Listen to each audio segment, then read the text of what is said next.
What's up everyone, it's Tim with In the Gym Hoops 2.0. I know it's been a while since y'all see me on camera, nearly 5 years to be exact.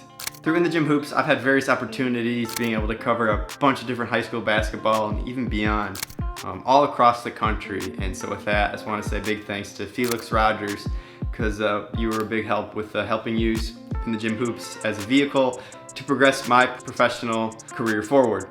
I know too, it's been a while since y'all saw like consistent content and just seeing the landscape of how things have changed in the basketball world. A lot of it is influencer based now, to be honest, but also just looking at ball as life, and some we can elaborate on too in another video, but like just seeing how they like maximizing off like the street baller type stuff, their 5-on-5 street teams, but also like I said, just like the overwhelming tying of influencers, and someone that I look at a lot and seeing how much he's grown year after year is Cam Wilder, but that's for another video. As you can tell by the title of this video, right? Filming the NBA Summer League. I was able to film Peach Jam, McDonald's All-American games, and a bunch of other big time stuff with In the Gym Hoops and Felix, but I wasn't quite able to get to the NBA Summer League.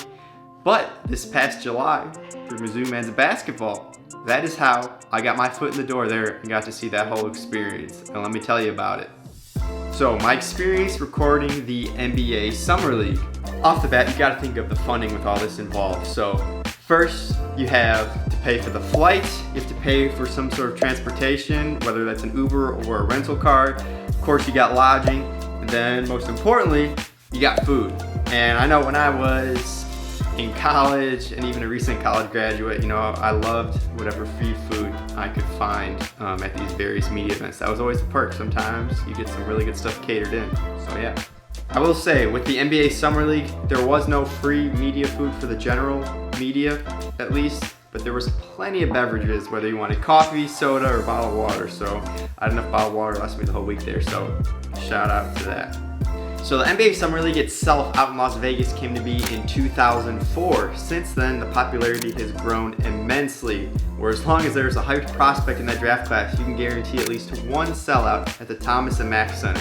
That's the big arena where they play in. I've been at Mizzou for almost 2 years now, and in the latter months, I've been able to go to a couple of pretty high-profile basketball events, with, of course, this being the NBA Summer League, another one being the Nike Hoop Summit, which is another video I can cover on. Let me know what you guys think in the comments. According to the letter of the law, the media policy is pretty strict with the NBA.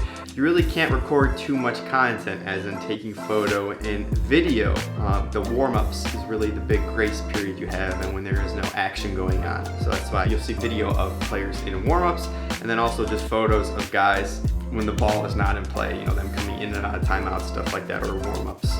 But when you open up Instagram and you see a creator from an atypical platform, as in they're not with Ball is Life, Slam, Overtime, you know, one of those big name guys, a lot of them were able to get their camera into the gym. You just had to live by the clear bag policy. I want to give a shout out to Shane Zisk with Nonstop Bucket. I'm sure y'all saw some of his various mixes he made with Matas Buzelis, Rob Dillingham, and some other guys. So again, you can see here with his bag, he got the full setup figured out, where you have the camera itself, but then you have the lenses disconnected, and then you come in, combine them together. But yeah, whether you were credentialed, you weren't credentialed, a lot of people in there had just cameras in general, and sometimes too, when you look at the view count on some of these videos that went up, someone that wasn't credentialed got a higher view on a piece of content, a highlight, versus someone that was credentialed sitting underneath the basket. But also too, it's just the nature of the beast, where your best angle might be up from in the stands versus right underneath the basket. And I was hit up a lot about this, and I think it's just worth at least sharing, where a lot of people were able to get in through a ticket, whether they knew a player, coach, whoever in there. That's how they sometimes got their free ticket.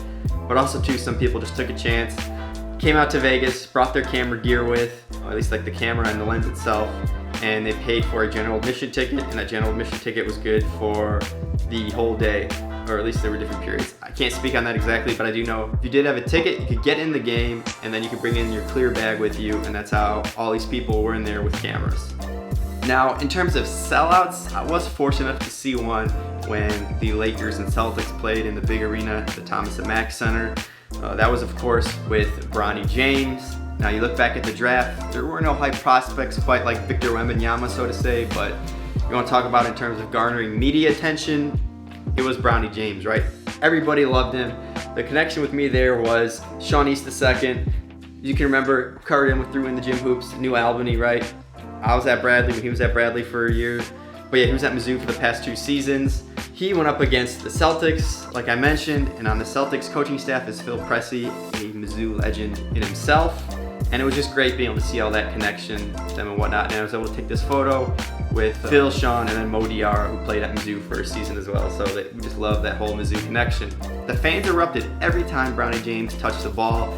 It was pretty cool to see. You could hear like the crowd roar, go, oh. The highlight that you probably saw in the post-game highlights on like SportsCenter, NBA TV, other highlight shows is when you have Sean East pass it to Bronny for an assist.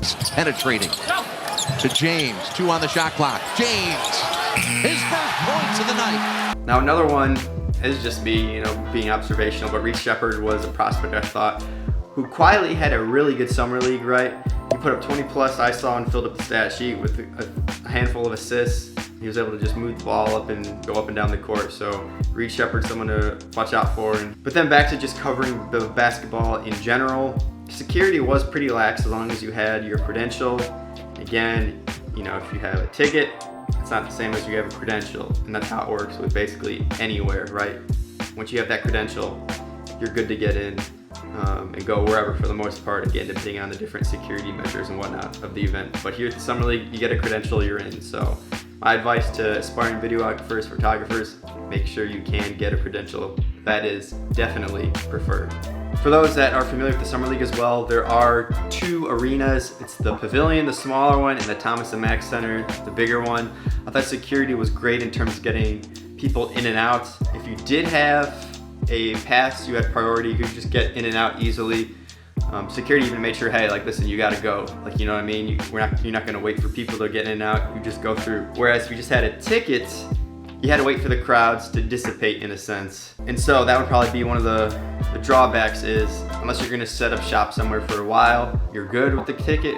But otherwise, if you have a credential, you're basically good to go in and out of the arena. So security did a good job making sure there wasn't too much overflow. Definitely prioritize those people that need to get in and out because obviously there's a lot of different competing interests and whatnot with players, coaches, scouts, other big time people that need to check out a quarter, a half of this game and then see a quarter, a half of another game. So shout out to the security there working. They were great. Also just friendly in general.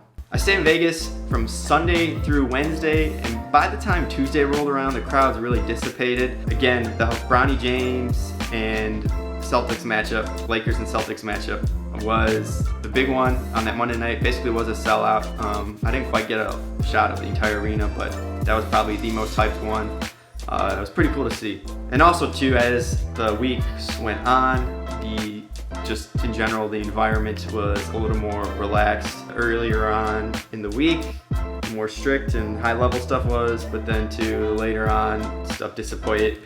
And also too, I got to link up with Jordan Poole there. So Jordan came in the earlier parts of the Summer League, and so I got to say what's up to him. And listen, if y'all want another video on Jordan, I can give an update on that because that's the whole thing in itself. But yeah, it was cool seeing Jordan. I love that. That was awesome. He remembered what we've done here, which was awesome with In the Gym Hoops. Those few weeks in July in Las Vegas, that is the place to be to see up and coming NBA stars, up and coming players, and young pros, right? Aspiring pros trying to make an NBA roster. For any hoop heads out there, NBA fans, basketball fans in general, like I said, hoop heads, I would try to do what you can to make your way out to Las Vegas to catch the Summer League. You get there at around noon local time, leave around 10 local time for a couple days, and of course you have everything around you in Las Vegas that there is, but it was just overall a great experience.